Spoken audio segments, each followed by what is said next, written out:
Our circulatory system consists of a heart and the blood vasculature system composed of blood vessels.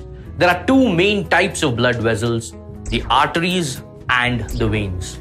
The arteries are responsible for carrying blood away from the heart, the deoxygenated blood to the lungs and the oxygenated blood to the rest of the body, while the veins are vessels that carry blood to the heart, the deoxygenated blood from the rest of the body and the oxygenated blood from the lungs. Now, just take this part and zoom in to take a look at the structure of each of these vessels. All of these vessels have three main layers that make up their walls. Tunica intima, that is the inner layer, tunica media, the middle layer, and tunica externa, the outer layer. The tunica intima is made up of endothelium as well as some subendothelial connective tissue.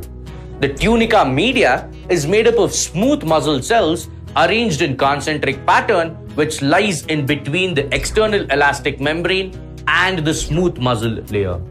The tunica externa is made up of longitudinally arranged fibers of collagen.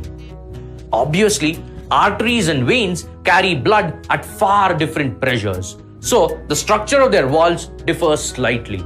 Veins have valves to direct blood flow because, unlike in arteries, blood is no longer pushed forward in a high pressure system.